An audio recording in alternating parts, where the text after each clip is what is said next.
যায় দাড়ি কাটে, দাড়িবিহীন মানুষ কাপুরুষ।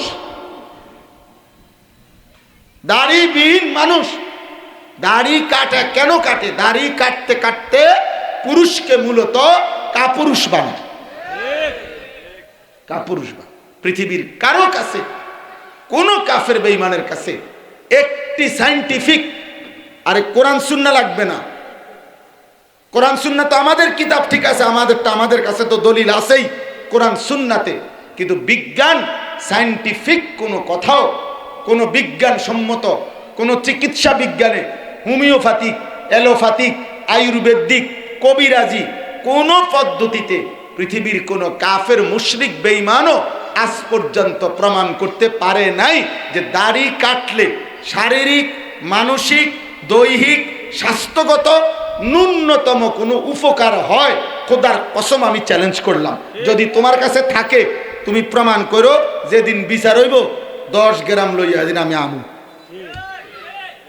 হ্যাঁ, তুমি প্রমাণ করো, তুমি বাইর করো দাড়ি কাটার কোনো উপকার বলে। এটার দ্বারা ডায়াবেটিস নিয়ন্ত্রণ হয়, এটার দ্বারা গ্যাস্ট্রিক নিয়ন্ত্রণ হয়, এটার দ্বারা আপনার ক্যান্সার হয় না। এটার একটা উপকার, একটা হোমিও উপকার, এলোপ্যাথিক বাদ দিলাম।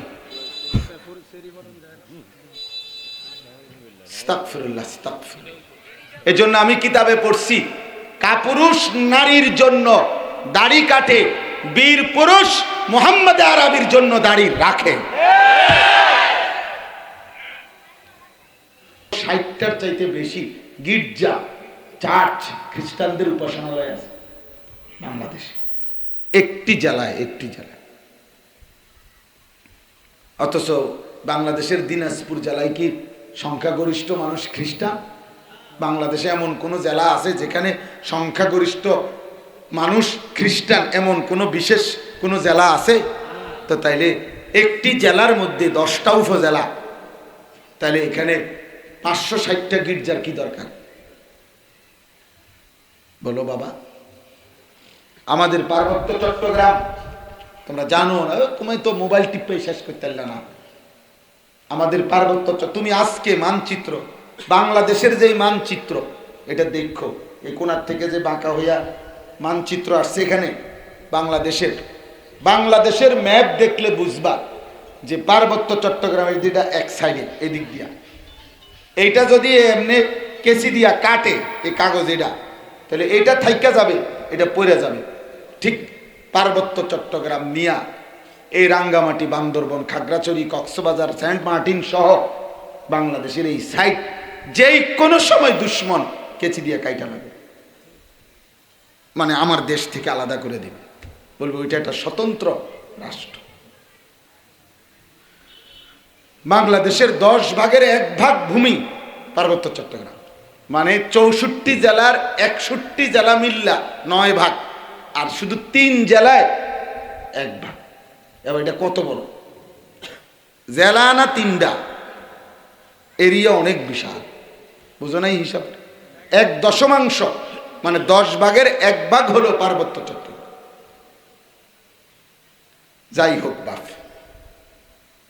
নিজেরা প্রত্যেকের, আজকে আমি এটা বললাম, তো আমি যে কথাটার জন্য বললাম যে ফজরের নামাজের গুরুত্ব এত বললেন কেন, তো বললাম মুসলমানদের সাথে চূড়ান্ত লড়াই হবে কাদের?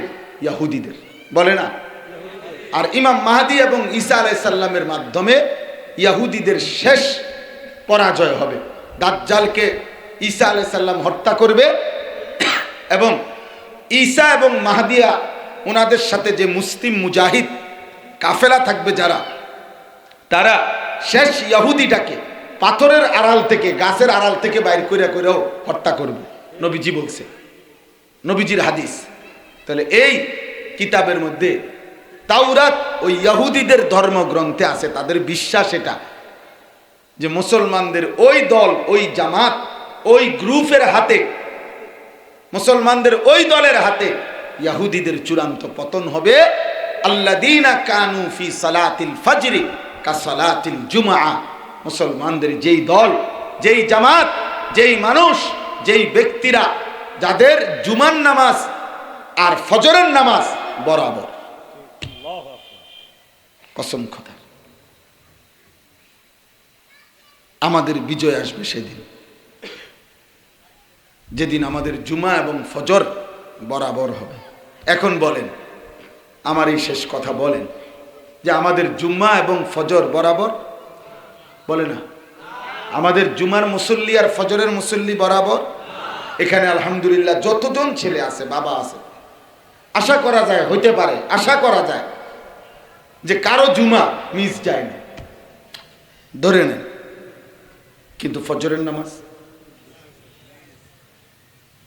হাত তোলার দরকার নেই, আমি বুঝাইতেছি আর কি, আমাদের বিবেক, এটা তো আমরা বুঝিয়ে, কারণ মসজিদগুলো তো আর ছাদের দেশে না, তাই না? বলে তাহলে আমাদের, আচ্ছা তো এখন বলেন, আমাদের জুমার মুসল্লি যে পরিমাণ, ফজরের মুসল্লি তার 50%, 4/1, তাহলে আমাদের বিজয় এখনো অনেক দূরে, এখনো অনেক দূরে যুবক, এখনো অনেক দূরে। তোমরা কষ্ট পাইবা বাবা, আবারও বললাম, তোমরা এই চুল নিয়ে বেশি ফ্যাশন করতেছ, এটা কোনো ভদ্রলোকের কাজ না। এই পৃথিবীতে যুগ যুগ ধরে তুমি যদি মানুষের ঘরে হয়ে থাকো, বিবেক থাকে, তাহলে তুমি একবার খুঁজে দেখো, এই পৃথিবীতে চুল নিয়ে ব্যস্ততা, মানে চুলের ফ্যাশন, চুলের মধ্যে তেল, চুল আশ্রানো, চুলকে ডিজাইন করা, চুল নিয়ে চর্চা করা, পরিচর্যা, এটা পৃথিবীতে সর্বযুগে নারীর স্বভাব। এই জন্য এই পৃথিবীতে নারীর জন্য যত পরিমাণ তেল আছে চুলের, পুরুষের এত চুলের তেল নেই। এই পৃথিবীতে নারীর চুল আশ্রানের জন্য যত চিরুনি আছে, পুরুষের জন্য ওই পরিমাণ আছে নাই। তাহলে বোঝা গেল চুলের সৌন্দর্য, চুলের বাহার, চুলের পরিচর্যা, এটা নারীর শোভা, পুরুষের না। এই জন্য তোমরা যে সমস্ত ছেলেরে বেঈমানে এই চুলের উপরে ব্যস্ত করে দিল সারাদিন, আর পাগল যে নাম্বার ছাড়া কত নম্বর, যে সকাল ঘুম থেকে উঠা রাত 12টা পর্যন্ত এর কাম কি, এটার একটু পরপর পিছনে চুলেরে একটু পরপর পিছনের দিকে ফিরা। দুশ্মনে বলছে, ইহুদি বলছে তুই মুসলিম যুবক না? হে কয় হ্যাঁ, তোর কাম দিলাম, তোর কাম হলে তুই চুলের শুধু এরকম করবি। আহারে তার সিরা রে, ডাক্তার দেখাও না, তোমার তো তার সিরা, তুমি তো মাতাল, তুমি তো প্রতিবন্ধী, তুমি ভালো ডাক্তার দেখাও। এজন্য অধিকাংশ ছেলে তোমরা যাদেরকে চুল নিয়ে ব্যস্ত করে দিছে কাফের মুশরিকরা, তোমরে ওই নারীর স্বভাবে ঢুকাইয়া হাফ লেডিস অর্ধেক লেডিস বানায় দিছে, আর কিছুদিন পরে ট্রান্সজেন্ডার বানায় দিবে। এটার মেহনত তো চলতেছে, নাউজুবিল্লাহ। আর কিছুদিন পরে বলবে, হ্যাঁ আমি অনেকদিন হয়তো বিষয়টা বলি নাই, আপনারা অনেকেই ভেবেছেন আমি ছেলে, আসলে না, আসলে আঙ্কেল সরি, আমি আসলে মেয়ে। আপনারা তো অনেক দিন ধরেই দেখছেন আমি চুল নিয়ে খুব ব্যস্ত থাকি, আপনি কি খেয়াল করেন নাই? তো আপনার কি আগে থেকেই বোঝা উচিত ছিল না যে আমি মেয়ে, আমি লেডিস, আমি ল্যাডাস না? আস্তাগফিরুল্লাহ। হ্যাঁ ভাইয়া, কাপুরুষ বানায়, দাড়ি যায়, দাড়ি কাটে, দাড়িবিহীন মানুষ কাপুরুষ, দাড়িবিহীন মানুষ। দাড়ি কাটে কেন কাটে? দাড়ি কাটতে কাটতে পুরুষকে মূলত কাপুরুষ বানায়, কাপুরুষ বানায়। পৃথিবীর কারো কাছে, কোন কাফের বেঈমানের কাছে একটি সায়েন্টিফিক, আরে কোরআন সুন্নাহ লাগবে না, কোরআন সুন্নাহ তো আমাদের কিতাব, ঠিক আছে, আমাদের কাছে তো দলিল আছেই কোরআন সুন্নাতে, কিন্তু বিজ্ঞান, সায়েন্টিফিক কোনো কথাও, কোনো বিজ্ঞানসম্মত কোনো চিকিৎসা বিজ্ঞানে, হোমিওপ্যাথিক, অ্যালোপ্যাথিক, আয়ুর্বেদিক, কবিরাজি, কোন পদ্ধতিতে পৃথিবীর কোনো কাফের মুশরিক বেঈমানও আজ পর্যন্ত প্রমাণ করতে পারে নাই যে দাড়ি কাটলে শারীরিক, মানসিক, দৈহিক, স্বাস্থ্যগত ন্যূনতম কোনো উপকার হয়। খোদার কসম আমি চ্যালেঞ্জ করলাম, যদি তোমার কাছে থাকে তুমি প্রমাণ করো, যেদিন বিচার হইব 10 গ্রাম লইয়া দিন আমি আমু। হ্যাঁ, তুমি প্রমাণ করো, তুমি বাইর করো দাড়ি কাটার কোনো উপকার বলে, এটার দ্বারা ডায়াবেটিস নিয়ন্ত্রণ হয়, এটার দ্বারা গ্যাস্ট্রিক নিয়ন্ত্রণ হয়, এটার দ্বারা আপনার ক্যান্সার হয় না। এটার একটা উপকার, একটা হোমিও উপকার, এলোপ্যাথিক বাদ দিলাম। আস্তাগফিরুল্লাহ, আস্তাগফিরুল্লাহ। এজন্য আমি কিতাবে পড়ছি, কাপুরুষ নারীর জন্য দাড়ি কাটে, বীর পুরুষ মুহাম্মদ আরবির জন্য দাড়ি রাখে।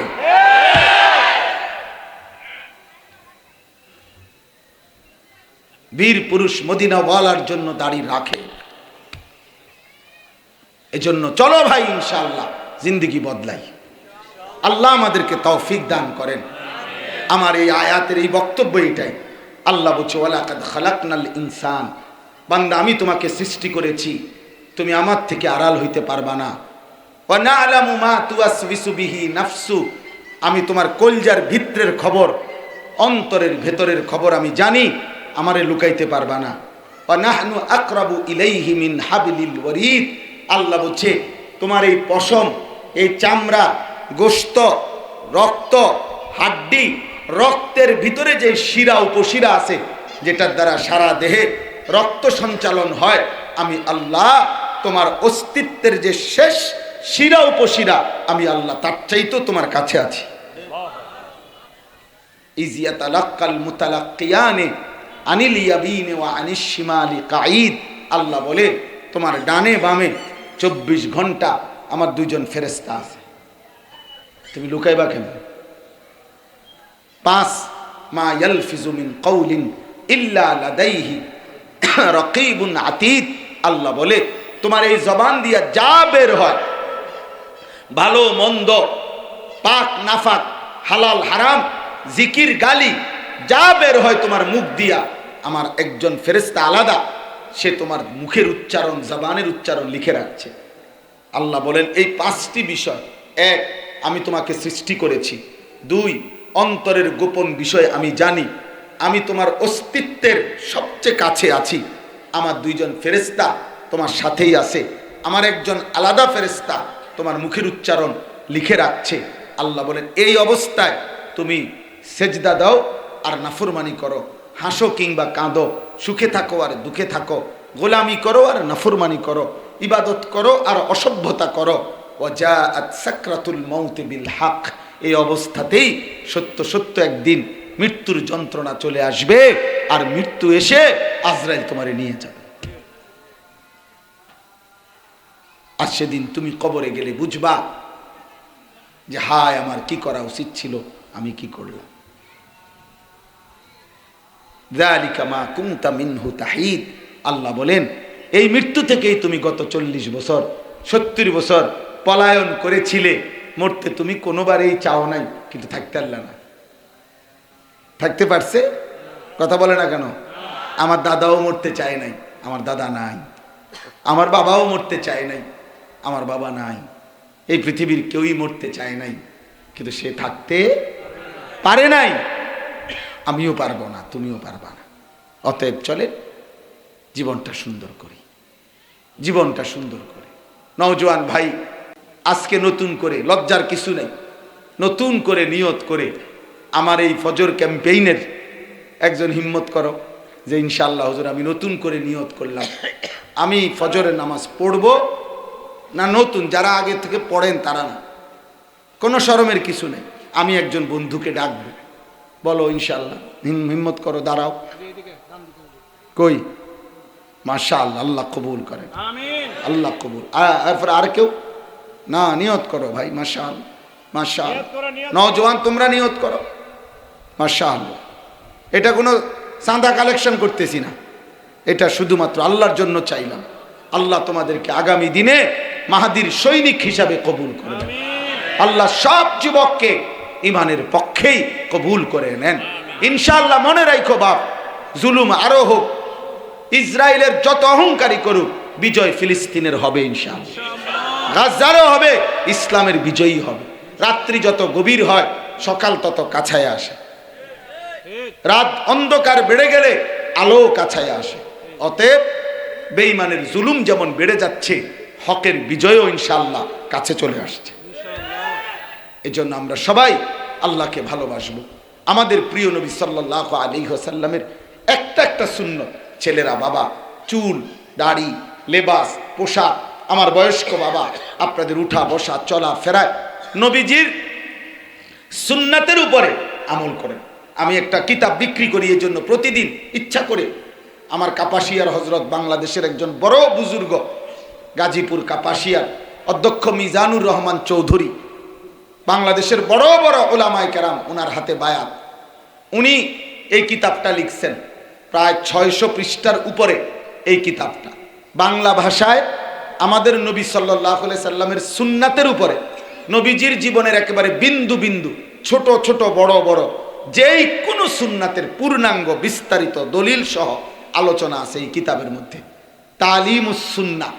আমি ইচ্ছা করে হজরতের কাছে বলছি, হজরত আমার একটা আশা, আগামী রমজানের আগে আগে আমি 5000 কপি বিক্রি করে দেব, অর্থাৎ উম্মতের ঘরে ঘরে, মুসলমানের ঘরে ঘরে নবীজির সুন্নাতের একটা পূর্ণাঙ্গ বই পৌঁছে যাক। 400 টাকা মূল্যে আমরা এটা বিক্রি করি আমাদের সাদা গাড়িতে। আপনার একটা কথা শুধু বলি, নবীজি বলছেন, একটা হাদিসের মধ্যে আছে, মান আহইয়া সুন্নতি ফাকাদ আহইয়ানি। এটা আমারে খুব মানে স্পিরিট যোগায়। নবীজি বলছে, আমার একটা সুন্নাত যে জিন্দা করলো, সে যেন আমি মুহাম্মদকেই জিন্দা করলো, আমি রসুলকেই জিন্দা করলো। সুবহানাল্লাহ। এই জন্য নবীজির সুন্নাতের উপরে সব যুবক বয়স্ক বাবা আমরা আমল করার চেষ্টা করব। আল্লাহ তাআলা আমাদেরকে তৌফিক দেন। এই মাদ্রাসা আল্লাহ কবুল করে নেন, মাদ্রাসার জরুরত আল্লাহ পূরণ করে দেন। আল্লাহ তাআলা আরো বালিকা, শিক্ষিকা, এলাকাবাসীর দিল মাদ্রাসার সাথে সম্পৃক্ত করে দেন। ইনশাআল্লাহ এশার নামাজের পরে আবার যথারীতি বয়ান হবে। আমার পরম প্রিয় হযরত মাওলানা মুফতি বেলায়েতুল্লাহ কাসেমি তিনি কথা বলবেন, আরো উলামায়ে কেরাম কথা বলবেন। নওজোয়ান ভাই, তোমরা আবার আইসা শোনো, এতক্ষণ কষ্ট করছো একটা দিন, বাকি সময়টাও এশার নামাজ পড়তে যাও, পড়ে আবার যথারীতি আল্লাহর কথা শুনতে আসো। আল্লাহ আমাদের তৌফিক দান করেন।